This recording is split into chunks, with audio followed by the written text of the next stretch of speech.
hope you did.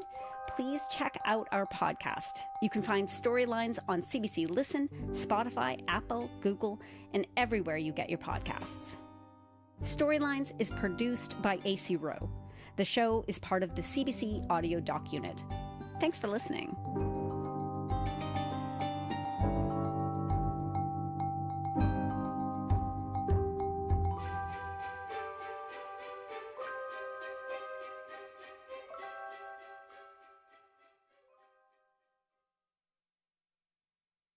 This is CBC Radio 1, 990 AM, 89.3 FM in Winnipeg. Commotion with Elamin Abdelmahmoud. It's time to talk about funflation. Crime Story. You got one witness who can't be found. This American Life with Ira Glass. There are signs that read, see something, say something. Radio Lab. What is coming up? What is going wrong, actually? The Sunday Magazine with Pia Chattopadhyay. How does the last 24 plus hours complicate or change things? Telling Stories. Sunday night on CBC Radio 1 and on the Listen app.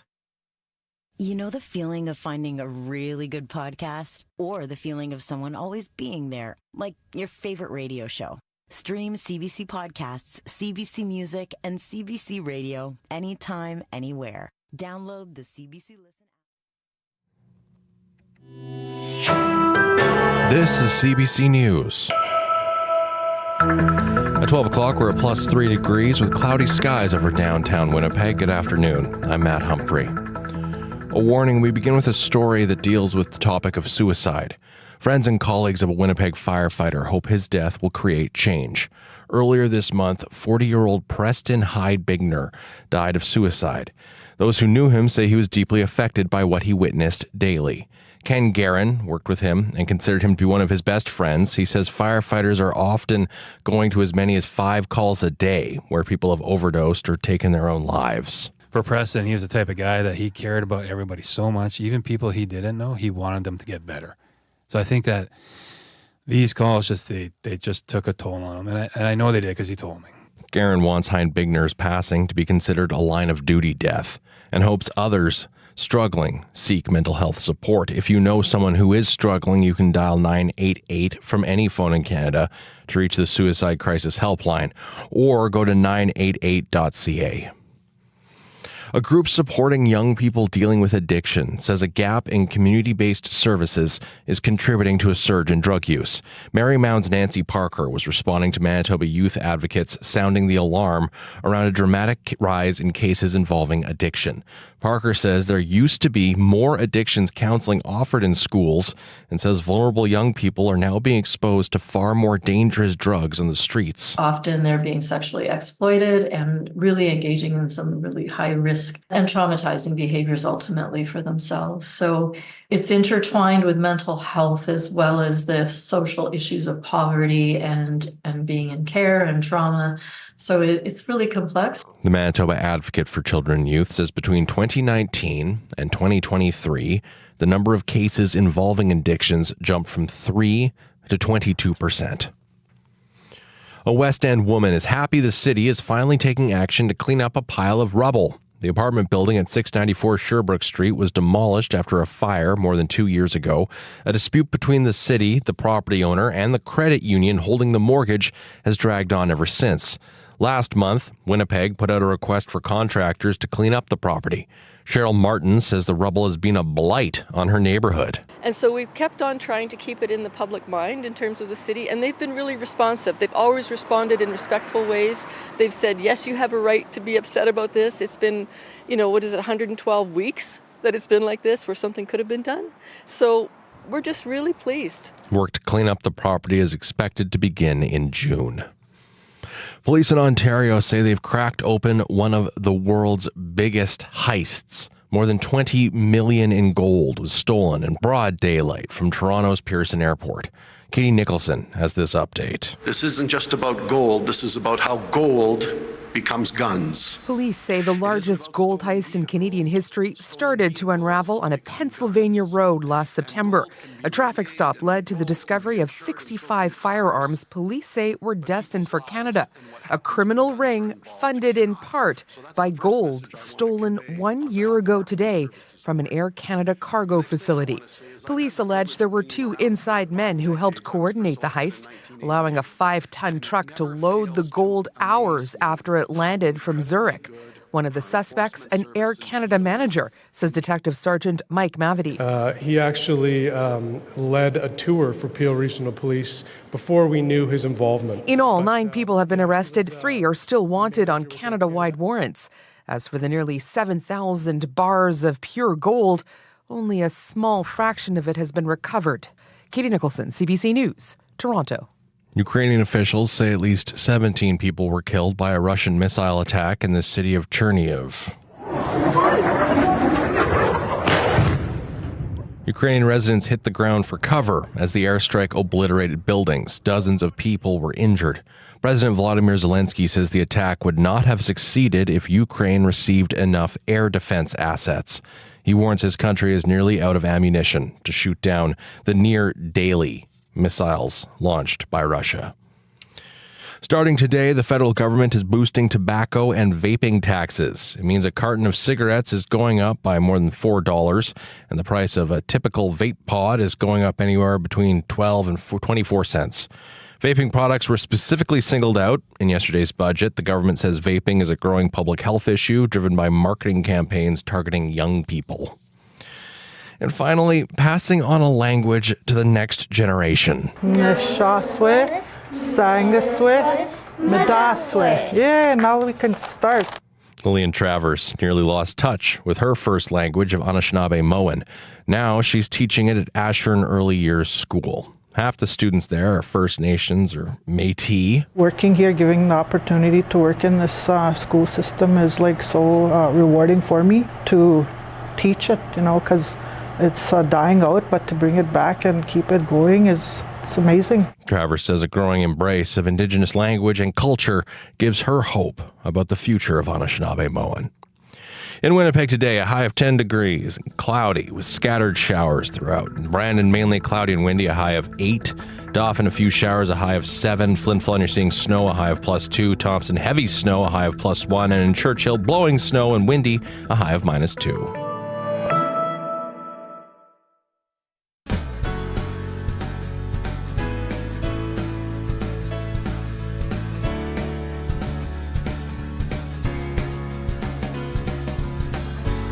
Hello, my friends. Thanks for joining us today for Radio Noon here on CBC Radio 1, on your CBC Listen app, and on CBC Manitoba's YouTube page. My name is Janet Stewart, and today we're talking about food, the dishes and recipes you love, and why you love them.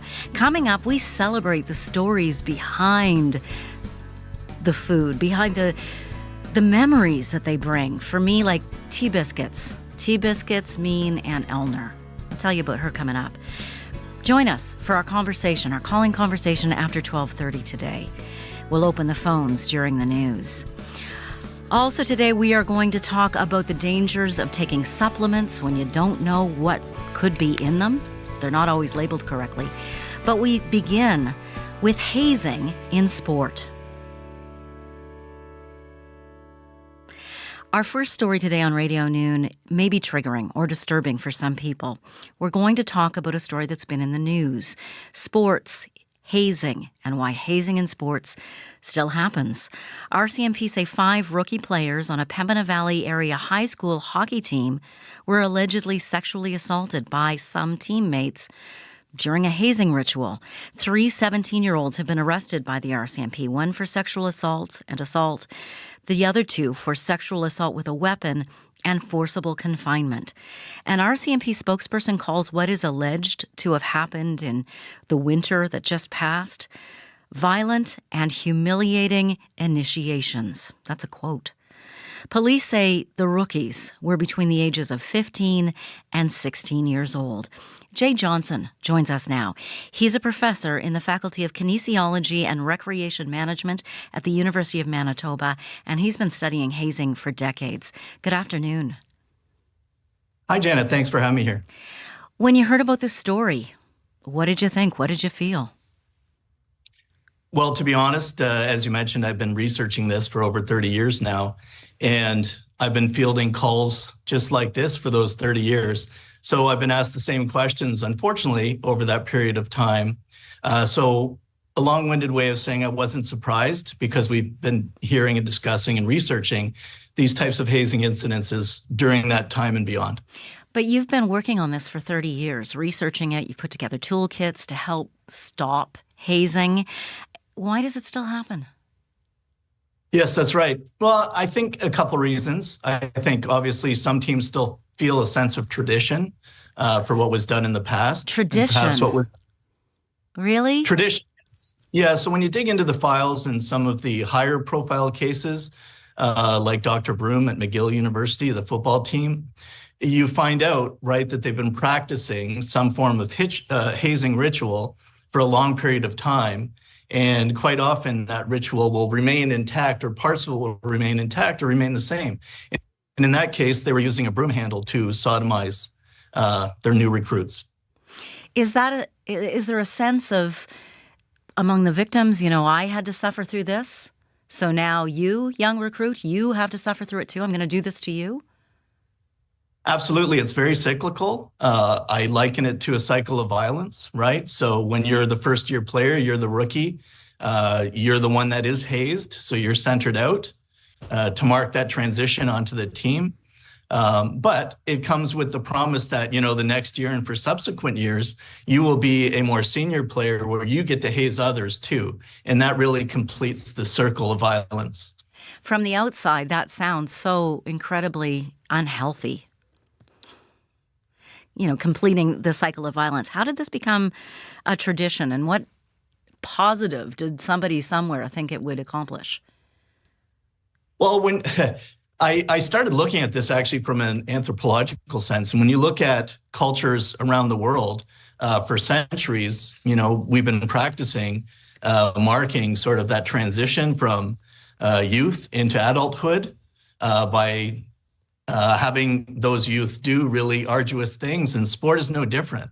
Our society is no different. We have rites of passages and rituals to mark those different transitions in life.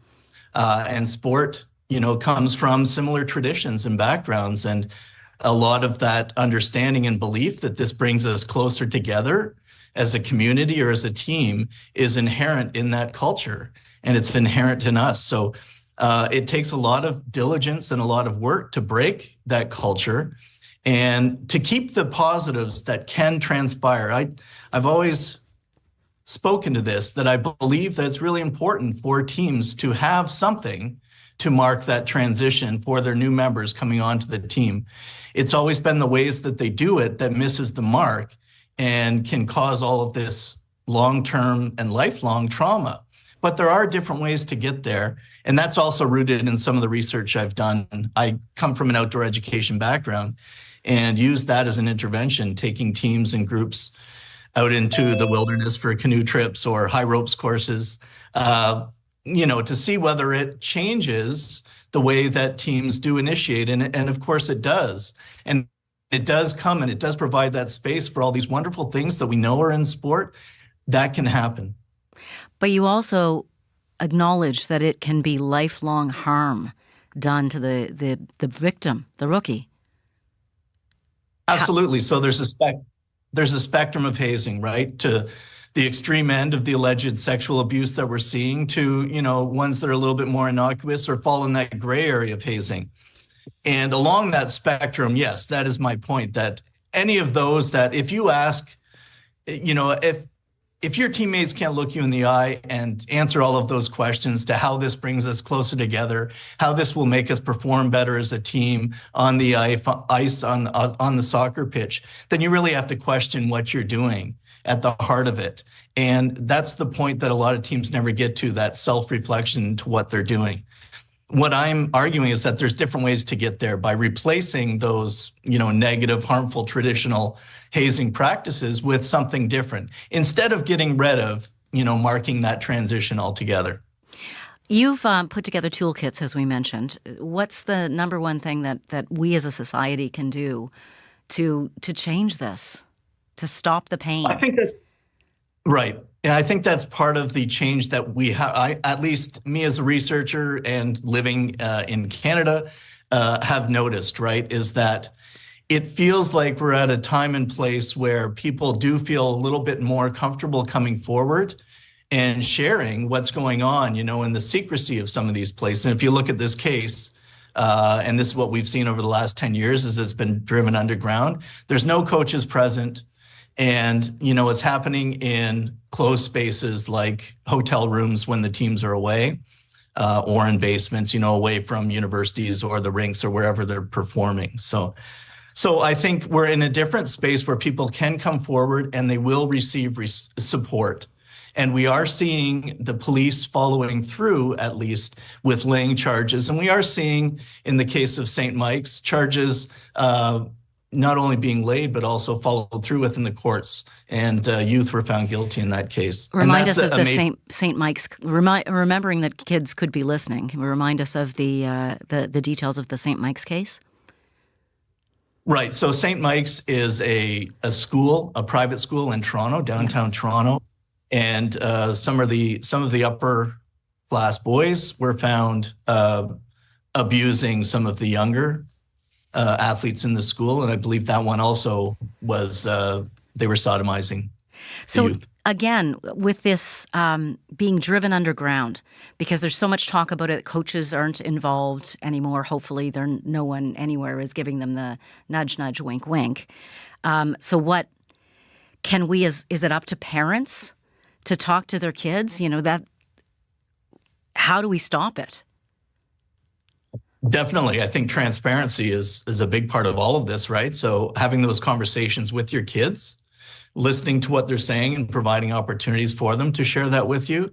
But also I do want to put out that call that coaches need to be more directly involved with this too, instead of simply turning a blind eye. And that's not to paint all coaches with that brush, because some coaches are doing really progressive things and are working with the teams and their athletes, right, to change this culture, at least on their team.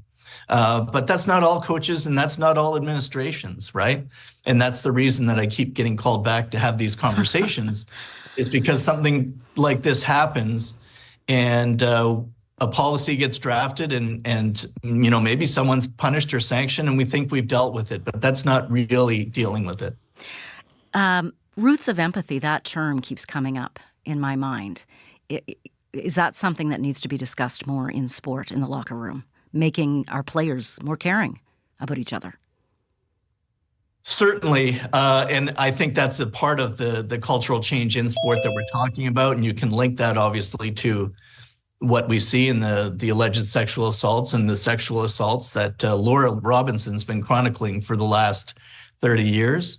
So definitely, there's a reason that the initiation or the hazing usually takes place at the start of the season, is because they don't know those first-year players really as human beings. They don't know their stories for the most part. So it's a lot easier to do something, potentially harmful and dangerous to someone that you don't have necessarily a relationship with. So yes, the more, and that's some of the work that I've done too, is forging and creating space for those relationships to develop in positive ways early on, because that pays dividends in all aspects of our lives, but certainly in the lives of, teammates, a team and performance. Jay Johnson, I'm grateful that you shared your expertise and time with us today. I hope we get to talk again soon about a different topic. Me too. Thanks so much for this. Take good care. Jay Johnson is a professor at the University of Manitoba who has studied hazing for decades. The 3 teenagers arrested in this case for allegedly sexually assaulting rookies on their team are scheduled to appear in court in Winnipeg June 10th. Your local news at your fingertips. CBC News has a local news app made for your phone or tablet. So don't waste time scrolling for the local stories you want. Just download the app to get the information that matters to you when it happens. And how you want it. Another way to get your local news. The CBC News app. Download it today.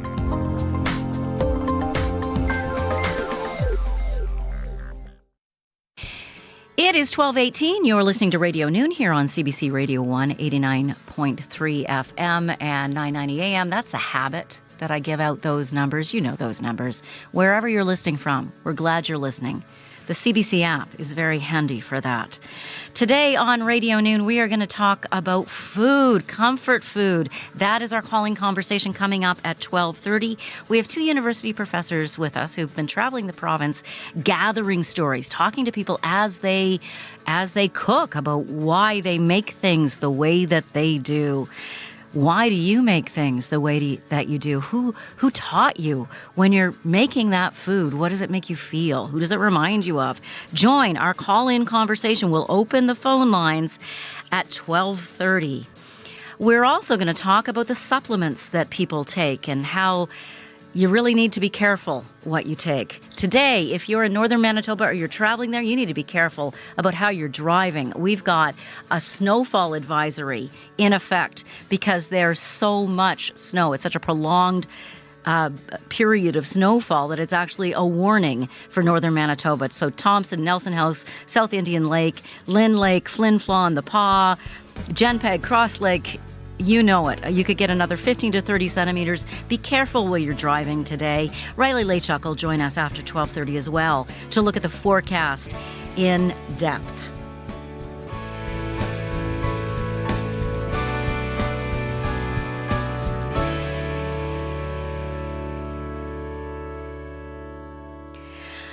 Like so many of us, Carla Ann Ferguson of Steinbach lives with joint pain and arthritis. She tried a supplement that her friends, her family, and strangers online had been raving about. It's called You Mary. Her mom had taken it, her aunt had taken it, so she thought she'd give it a try. And she felt great until she didn't. Carla Ann joins us in studio today to tell us what happened. Thanks for being here. Thank you for having me.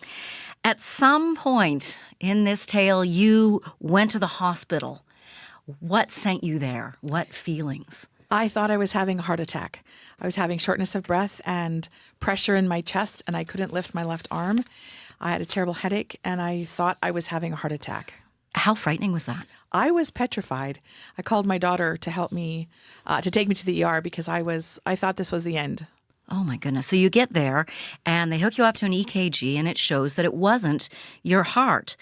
At that point, the doctor asks the people who are with you to leave the room. What did she say? She assumed I was taking cocaine. Cocaine? Mm-hmm. Have you ever taken cocaine? I have never taken drugs in my life. I don't. How did you react to that? Well, at first I laughed until I realized she was very serious and was speaking very firmly to me as if I was not telling the truth. And my symptoms, in her words, were obvious that I was taking cocaine, and I was not. So you go home. You go to order more of this dietary supplement, You Mary, that you've been taking, and you stumble across posts that start to raise doubts. Tell us what these posts suggested. They were saying things like, it works too fast. It's a miracle drug. Why is it so magical? Why does it work so quickly? Most natural supplements don't. Is there a hidden drug? And the questions were all over forums asking, is there a hidden drug?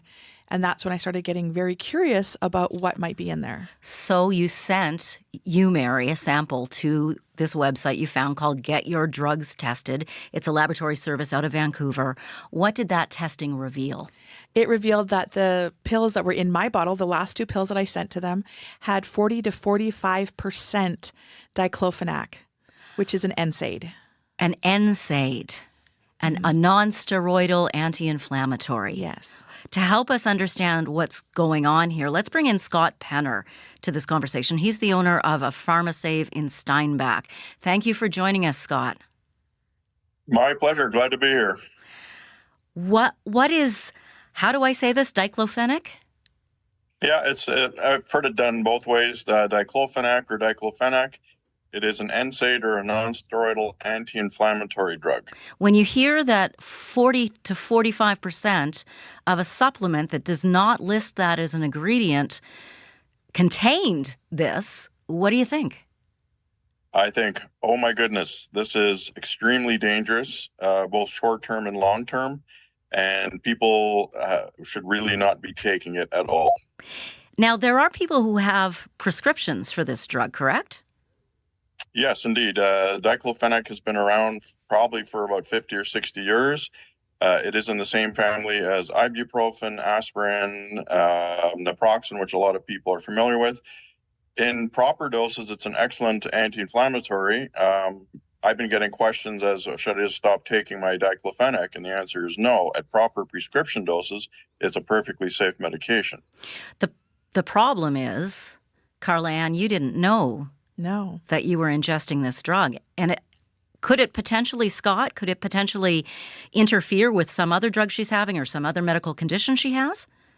Well, not only her, but anyone in general who is taking anti-inflammatory drugs, usually they have other issues going on because it's arthritis and inflammation is more prevalent in the elderly population. As we get older, our joints wear out. So people are more likely to be taking anti-inflammatories already. So then we add the diclofenac from the Umeri to that mix, and these people are having major or potentially major overdoses of anti-inflammatory drugs. So the danger is the secrecy, the fact that it's not on the label. How often, Scott, do you hear stories like this where people take drugs that they've ordered online? Well, Amazon especially makes it very easy to order. It's like 2 or 3 click shopping. You get it if you're a Prime member. You don't have to pay shipping. You get it in a week, and it's becoming a little more common. A lot of people, though, are buying supplements online in Canada, which are a lot more regulated. In Canada, we have NPN numbers issued, which is natural product numbers, which means they have been vetted and approved by Health Canada. So there is some safety in that knowledge. But is that something like supplements have actual, Chinese medicines, whatever they are? They do things, Is that something I should discuss with my pharmacist if I'm taking a supplement? Should you know that? Should my doctor know that? Excellent idea. Often a doctor will say, check with your pharmacist, and we appreciate that because we know a lot about supplements and medications and disease states in general. So absolutely, if anyone is taking anything, even as simple as calcium, we do recommend to have a conversation with your pharmacist. Carla-Ann, how has this changed the way you think about health claims you see online? Well, if it's too good to be true, it probably is. I've heard that before. That's an expression for a reason, I guess, eh? Yeah. Are you still taking? Absolutely not. Absolutely No. not. I'm normally very careful with supplements as it is. And this was unusual that I would even start something like this. But it did. It worked magically. And so, but yes, I would also be very careful, like the pharmacist said, to even look to make sure. Now I know how to look at a bottle to see what I'm looking for to make sure it is from Canada and that it's been approved. These are things that I just looked at the ingredients before, not realizing or even considering it. Never crossed my mind that there would be a hidden drug inside the bottle. That they wouldn't list something. Right. Well, I appreciate your courage in bringing this story forward and sharing it. You may be helping others. Carla-Ann Ferguson, thank you for your time today. Thank you. I hope people stay safe. Stay safe, everybody. Scott Penner, thanks for joining us. Carla-Ann lives in Steinbach, where Scott Penner owns the PharmaSave. All right, let's go to a song now, Two Crows for Comfort.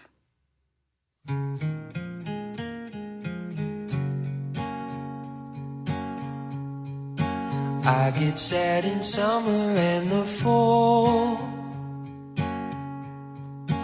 Never used to bother me at all. Glad that I won't walk those halls again. Never knew I'd lose all of my friends.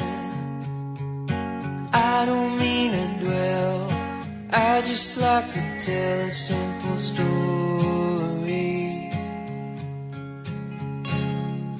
July Tuesdays walking through the mall, sneak into the movie, see them all. Paradise by dashboard lights comes on.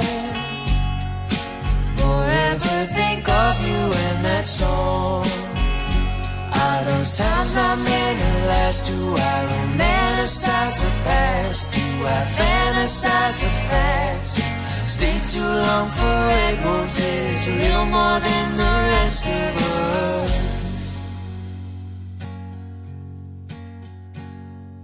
Taking back Sunday and boys like girls,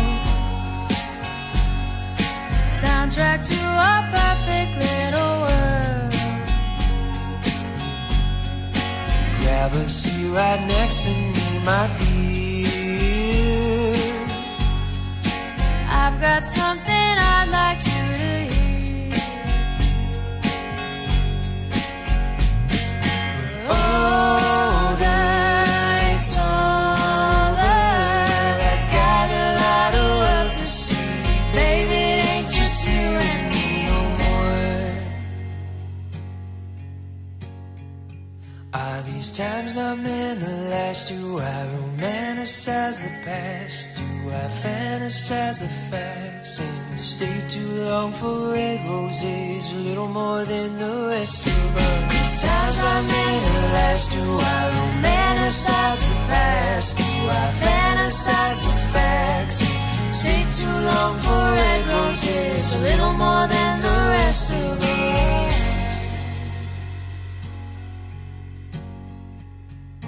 I get sad in summer and the fall. Never used to bother me at all. That's Manitoba's own Two Crows for Comfort with a track off their latest EP, Next to Me Volume 2. If summer and fall or spring make you sad, maybe there's a comfort food that you turn to. What memories are stirred up by certain foods for you? We want to hear your stories after the 12:30 news. This is CBC News. At 12:30, we're at plus 4 degrees with cloudy skies over downtown Winnipeg. Good afternoon. I'm Matt Humphrey. We begin with a story dealing with the topic of suicide, a warning. Friends and colleagues of a Winnipeg firefighter hope his death will create change. Earlier this month, 40-year-old Preston Heinbigner died of suicide. Those who knew him say he was deeply affected by what he witnessed daily while working. Karen Guerin worked with him and considered him to be one of his best friends. He says firefighters are going to as many as 5 calls a day, where people have overdosed or taken their own lives. For Preston, he was the type of guy that he cared about everybody so much, even people he didn't know, he wanted them to get better. So I think that these calls they just took a toll on him, and I know they did because he told me. Guerin wants Heinbigner's passing to be considered a line of duty death, as does the Firefighters Union. And Guerin hopes other people will seek mental health support. If you know someone who is struggling, you can dial 988 from any phone in Canada to reach the Suicide Crisis Helpline, or go to 988.ca. The head of a Winnipeg nonprofit helping young people with addiction says she's not surprised to hear Manitoba's youth advocate call the situation a crisis. Nancy Parker at Marymount says the nature of drugs in the streets has changed in recent years, with a dramatic spike in the use of fentanyl and methamphetamine. But Parker says there are fewer places where young people can turn for help. Where the real gap is in community-based services. They used to be far more accessible for youth, where there was addictions counselors out in the schools.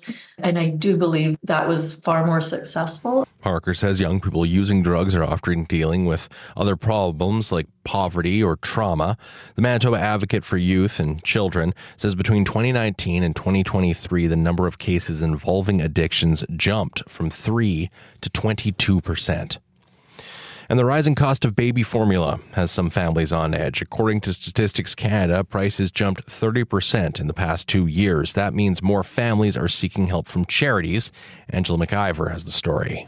As Samantha Nicholson feeds her 5-month-old Lila, she can't help but think about the cost of formula. Laying awake in bed wondering if you're going to be able to feed your kid it's a gross feeling. Nicholson has 3 children under the age of 4. All were formula fed. She says in that time, the selection has dropped while prices skyrocketed. Now it's $43.99 for the same amount that in 2021 I was paying $28.99. Wendy Fraser is executive director at the North Grove in Dartmouth. It offers resources including food for families in need. Fraser says formula is a common request. I would say of every 7 parents who come in asking for it, we're able to provide for 1. The North Grove is one of several organizations that received provincial money last week to help pay for nutritional programs. But while Fraser says it will certainly help, a longer-term plan is needed to address the growing food crisis. Angela McIver, CBC News, Dartmouth. And for news anytime, head on over to cbc.ca/Manitoba. It is 12:33, and the wonderful Riley Laychuk joins us now. I love your plaid shirt. Oh, thanks. I like yours too, Janet. Thanks. I was thinking of you and your style when I selected this.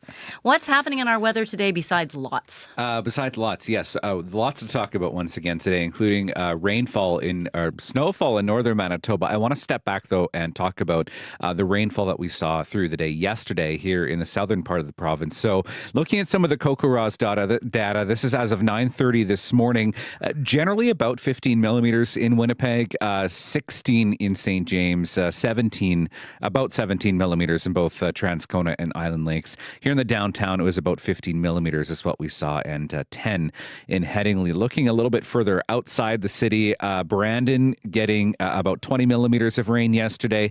Pinawa 10, as was the Morris and Morden areas. Verdon getting 18 millimeters. So yes, we still have a snowfall warning in place for much of northern Manitoba. We're expecting up to 30 centimeters of snow by the time we hit Friday. Scattered showers, scattered flurries still moving out of the province.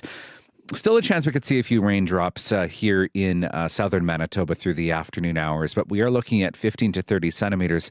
By the time we hit Friday for Flin Flon, The Pas, Lynn Lake, Thompson, Norway House, even as far to the east as Gillam could get some of that snowfall as we head through the day today. So Futurecast showing, yes, more snowfall through northern Manitoba as we head through into the overnight hours. That bringing us here in the south some scattered flurries or some scattered wet snow as we head into the day on Thursday. Yes, kind of a windy and a gray day tomorrow with a few flurries here and there. Snow continues in the north as we get through Friday. That does start to taper off as we get through the afternoon hours on Friday, but behind that, some gusty winds will bring us the chance, even through Friday, of some periods of light snow here in southern Manitoba. Up to 30 centimeters for areas like Thompson, Flin Flon, Lynn Lake. Closer to 10 centimeters for the Gillam area. I know our in-house forecast modeling suggesting upwards of 40, close to 50 centimeters in parts of northern Manitoba. I think that's a little bit on the high side and a little bit unrealistic, but generally 10 to 15 centimeters for northeastern Manitoba, up to 30 in that area that has the warning. Rainfall for the south, precipitation for the south, pretty negligible between now and lunchtime Friday. A couple millimeters here and there with some of that wet flurries and scattered showers. And yes, looking at winds gusting up to 50 as we get through the day into Thursday out of the north west in terms of winds. Today in Winnipeg, looking at a high of 10 degrees with scattered showers through the day, 8 in Brandon, snow, and 1 in Thompson. And Janet, there is some warmer temperatures on the horizon, 1 for Friday, 7 for Saturday, and then 12 and 13 degrees for both Sunday and Monday. So we're looking at some warmer temperatures and a return to what I call regularly scheduled spring. Thank you very much, Riley. You're Look welcome. forward to that. Riley Laychuk will be back today on Up to Speed with Faith Fundal. That program runs from 3 to 6 today. All right, it is time for our Radio Noon call-in conversation. The number 204-780-0893. Please call and share your stories about food, the food that your family made, something that stirs up memories for you. I mentioned my Aunt Elner and tea biscuits. Boy, I just think of tea biscuits and I miss her. She had the best laugh. There's porridge that makes me think of when my dad would pack me up early in the morning and ship me off to the hockey rink to watch my brother play. You know, you got to have the brown sugar and the raisins for that one or it just doesn't count. Call us, 204-780-0893. If you have a plan that lets you call for free to Winnipeg, that's the number. If you're outside the perimeter, and you don't have one of those long-distance plans, it's 268-5483. We have a couple of guests with us today. University professors Kimberly Moore and Janice Thiessen. They've toured the province in a refurbished food truck, drinking in stories about Manitobans and food.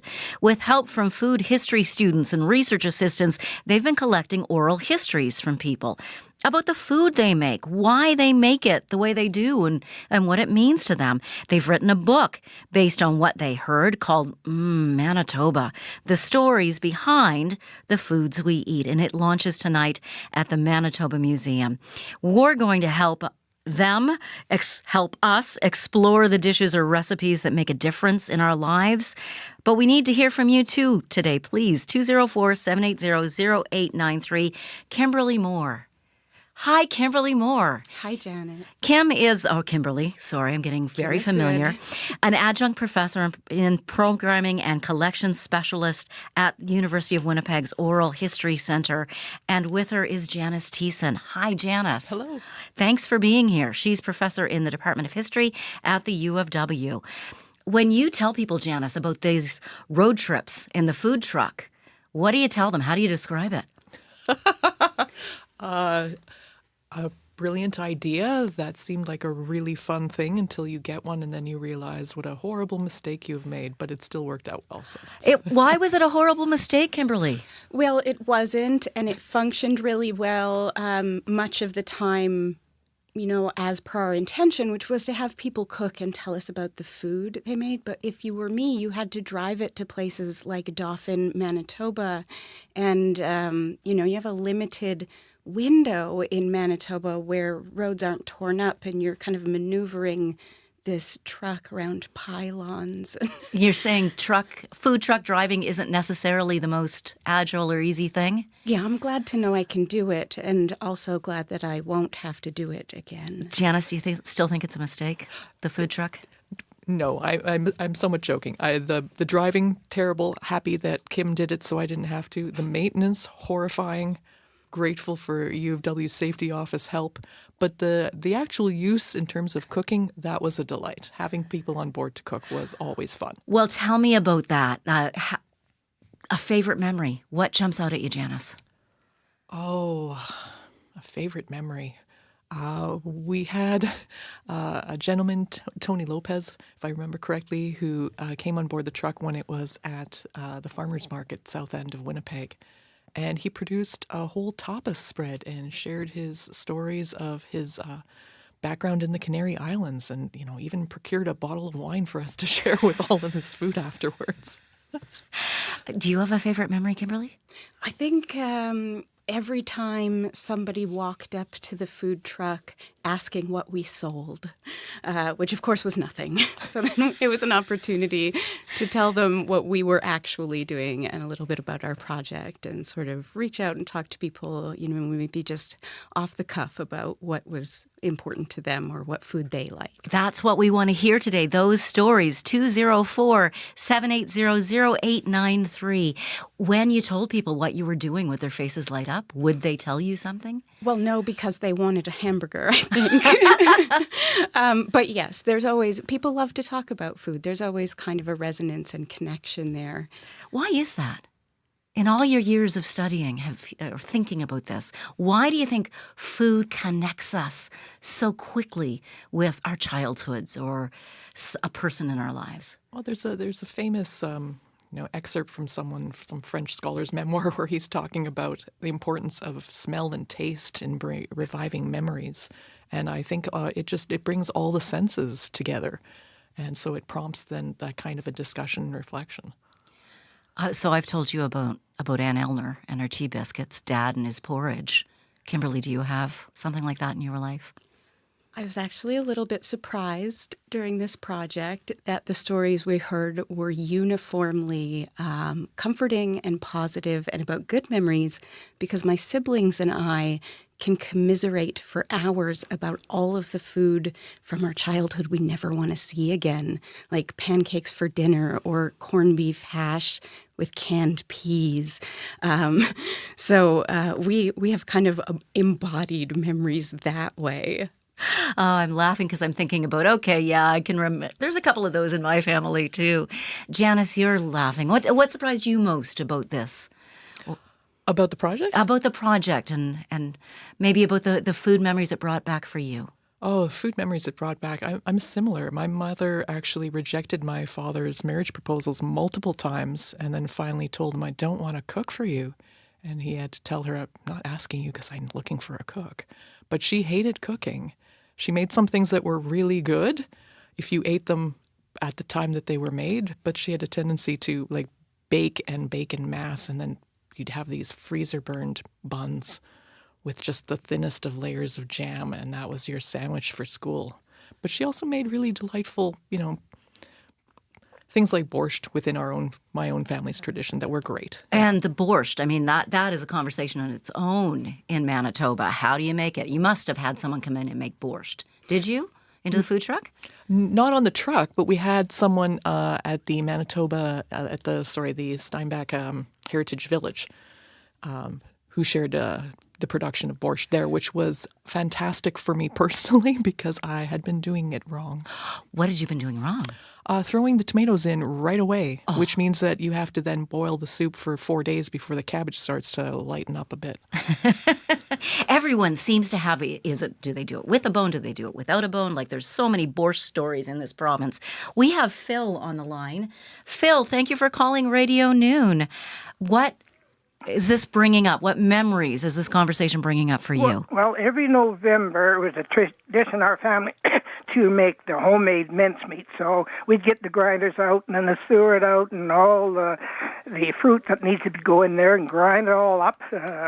And then after that, we'd put it in a large crock and let it ferment a little bit before we make the tarts and Christmas pies later early in December.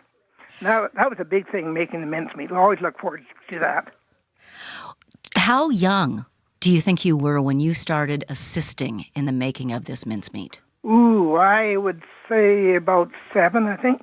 About 7. And how many people would be in this assembly line, I'm assuming? That's what I'm picturing. Well, not necessarily. But my mother, Dad would probably have the strength to operate the grinder for the toughest stuff. But my mom, myself, my sister, and Dad, that would be the ones in making the mincemeat. Now, we had a grinder I grew up in Nova Scotia, and we had a grinder for making something we called chow. Or it's like a pickle relish. Yeah. And the grinder that I remember is one of those ones that you'd screw onto a table. Correct. And just crank. That's correct. It had a number of different kind of blades you could put in it, depending what you're trying to chop up. Yep. And your mincemeat had suet in it. Yes. Yeah. Kimberly and Janice are with us today. I know mincemeat from Nova Scotia that doesn't have actual meat in it. It's made with raisins and dates and things like that. Cape Breton pork pies, they call it, Phil. Yeah. Have you ever heard of that? Yes, I have. But, we had dates and raisins and anything apple. I can't remember all we ground up into it. But the important part was to make it sweet enough so it would work a bit in the crock and improve the flavor by the time we make pies and tarts out of it closer to Christmas. If you think about it, Phil, can you still smell it? Yes. I think I can smell it too. Christmas. I mean, family holidays. I'm just looking at Janice and Kimberly trying to pull them into the conversation there. That must be the source of a lot of good recipes and family memory for people. Would you say? Yeah. My grandmother, one in particular, would make at least a dozen different cookies. And so you were obligated to try all of them, and she would track you because she would come up to you, and it wasn't yay, you ate 10 of them and were enthusiastic. It's what was wrong with the 2 you didn't eat. Well, that seems to be a thing, too. It's a way of showing love, isn't it? Yeah, Kimberly, you're nodding. Definitely the dainty trays where you could just graze endless desserts at these holidays was a favorite of mine and still is when I'm lucky enough to find one. There's in your book, let's talk a little bit about your book that you're launching. Why did you decide to make a book? Because you had all this story and you thought, why not? We're doing this Manitoba Food History Project. Let's do something with all these wonderful stories that people will see easily. Yeah, it's one of the many ways in which we are trying to share the findings of the project, the stories that people were kind enough to share with us. Yeah. And yes, Kimberly, you're going to say? Yeah, like Janice said, the book is kind of one of many moving parts of the things and the stories that we heard during the project. So there is a book, but it is inextricably linked to other stories that you can find on our website. Kind of your food memories, like inextricably linked. What's the website? It's manitobafoodhistory.ca. And you'll find there's a special book section in it. Fantastic. Tell us about the artifacts you gathered along the way, the maps and the recipes and the stuff you found. What jumps out in your mind when I say that, Janice? Oh, well, Kimberly very kindly trained me how to do a map. So it was a fair bit of work, but some of the recipes, we had a discussion at one point with the publishers about, should we be standardizing them? Because everyone writes their recipes in different ways, and the measurements aren't always consistent from one recipe to the other, especially since you're gathering family recipes. And we decided, no, we wanted to preserve some of that quirkiness, some of that originality, and so the recipes we didn't test them ourselves. They've been tested by the people who provided them over, many generations in some cases. Yeah. And some of the recipes, we had to really listen to the interviews, because when somebody's cooking for you on the food truck, they didn't hand over a copy of the recipe. We had to listen again and go through the motions and sort of put it back together that way. How many people measured carefully, and how many people just threw stuff in because they knew what they were doing? Like zero measuring. I don't remember any measuring. It's just making it by heart, by feel, by how many times have I looked at an old family recipe and it says, I had just enough. Gail joins us on the conversation today. Gail, thank you for calling Radio Noon. Thank you. I am phoning that I learned how to make vinatarta, the Icelandic vinatarta, from my mom. And my mother-in-law, I learned how to make the borscht and homemade cinnamon buns that you would mix up whipping cream and brown sugar. After they were finished being baked, you would pour that over, put it back in the oven to caramelize. I have to tell you, Gail, that Kimberly Moore, the adjunct professor of programming collection specialist at the University of Winnipeg's Oral History Center, one of our guests today, threw her arm up in the air with a fist of joy and triumph when you said you had made vinatarta. Yes. Because she must be a fan of vinatarta. I grew up in the Interlake, just outside of Gimli, so all of the Icelandic and Ukrainian foods, are part of my food memory. Yes, I am. I live in the Arborg area, and it's surrounded by Icelandic people and Ukrainian. When you're making these dishes, what comes up for you, Gail? What do they mean to you? Oh, they mean a lot. Memories that will never fade away. Making it. I do it every year for Christmas. I have my grandchildren, and I have 2 kids and 4 grandchildren. They get vinatarta every year at Christmas time. When they get their vinatarta, do they get a story about your mom or your grandmother? Well, they were able to. She lived long enough that she was able to know all her grandchildren. So, they just. They say, well, when are you making it, Grandma? And don't put it. Some don't like icing on it, and some do. I know that. I know what that's like. We had a cake. It wasn't vinatarta, but we had a cake like that, and some people in our family were icing, some were not icing. Yes. So I get that. Tell me about your borscht. Well, the borscht, I learned from her, and that was, you had to have the pork ribs. You had to fry that up a bit first to brown it a little bit for the flavor, and I didn't put the cream in it, but a little bit of sugar. That's a secret too, that you put a little bit of sugar with your borscht, and when you're eating it, that's when you would add some sour cream to it. When you taste someone else's borscht, Gail. Yes. I know you're clearly a very polite person. But I hear you laughing. Well, because I only like my borscht. Exactly. You like what you're used to. That's it. Yeah. It had to be true because that's the way it is for me. Whichever reminds you of home. Yeah. Janice is nodding. Is that true for you? Same? It's true. I will eat beet borscht, but it's not what I was raised with. I was raised with either the zama borscht, the sorrel-based borscht, or the komstborscht, the cabbage-based borscht. But they have to be done in a certain way, and there's certain things that have to be in there and in certain quantities, or it's just soup. Well, girls, I just want to let you know I'm enjoying your program, and I will hang up and say have a great day. Let someone else come on the line. Gail, thanks so much for calling. Okay, bye. Bye-bye. That's just what we want these call-ins to become, conversations where we get to know our neighbors and we learn a little bit more. Tell us, you have a book launch happening tonight. And often book launches in our city happen at bookstores, but this is not. This is happening at the Manitoba Museum. I love that because a place of history. Tell us about what you're looking forward to. What's going to happen at this launch? I begged Janice and U of M Press to have it here at the U of M. Nope, let me try again. At the Manitoba Museum in the 1920s Winnipeg Old City. Oh, how wonderful. Because it's, it's important to me, I think, as a kid. I just loved being inside of this giant diorama, and I still love it as an adult. And I think it's one of the reasons I grew up to love history. So having it there seemed really fun for everybody, and kind of a way for everybody to just come and experience that hopefully same kind of joy in that space.